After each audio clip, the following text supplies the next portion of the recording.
आपलं पाणी शुद्ध नाही आहे, आपली हवा शुद्ध नाही आहे, आपली माती शुद्ध नाही आहे, आणि समाजामध्ये एवढा स्वार्थ आणि एवढा सगळा म्हणजे आपला हा सगळा जो केंद्रितपणा आहे हा वाढत चाललेला आहे, स्वैराचार वाढत चाललेला आहे की आपले मन सुद्धा शुद्ध राहिलेले नाही आहे.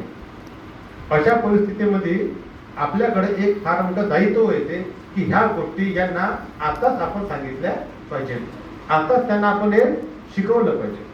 आणि ही जी पिढी आहे ही पिढी आता धाक दडपणानं मागून फिटून दुरुस्त होणारी नाही आहे. तो काळ गेला. आता आपण लहान होतो तर मायबापाला दुरून पाहिल्याबरोबर आपण लाईनमध्ये लागत होतो. मास्तर गल्लीतून आल्याबरोबर सगळे लोक बाजूला होऊन जात होते. आता मायबाप पुरे घरामध्ये येते, मास्तर पूर्ण वर्गामध्ये येते, तर त्याचं कुणी ऐकत नाही, त्याचा काही प्रभाव समाजामध्ये राहिलेला दिसत नाही. याचं कारण असं आहे की त्या वागण्यामध्ये आणि त्या चारित्र्यामध्ये त्या पुरुषाच्या, बाईच्या, त्या मास्तराच्या, पोरांच्या मध्ये विशेष काही फरक राहिलेला नाही. शाळा सुटल्यानंतर त्याच टपरीवर पोरं जाते, त्याच टपरीवर मास्तर जाते. म्हणजे त्यांच्यात जे दरी होती, तफावत होती, ती तफावत आता राहिलेली नाही आहे.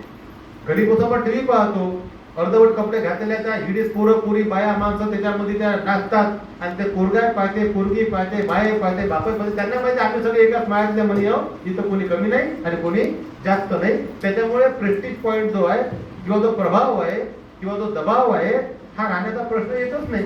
सगळे एकाच वर्गामध्ये सध्या बसलेले आहे. नाच आहे, डीजे आहे, गाणे आहे, तमाशे आहे. फक्त पुरुष करते काय, फक्त पुरीच करते काय, दोन दोन चार चार नाहीये.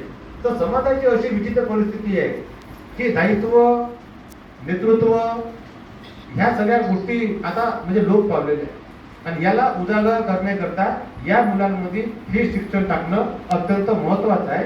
ही आईची जबाबदारी आहे, शिक्षकाची आहे. वास्तविकता त्यांची काही जबाबदारी नाही आहे, कारण ते सध्या परवानगी आहे. आपण ज्या वातावरणात त्यांना टाकू, जे शिक्षण आपण देऊ ते घेतील, आणि त्याचे प्रोडक्ट जे आहे ते आपल्याला भविष्यामध्ये मिळणार आहे. आता काही दिवसापूर्वी पेपरला बातमी वाचली होती की आई वडिलांची आपल्या पोरापोरीची सेवा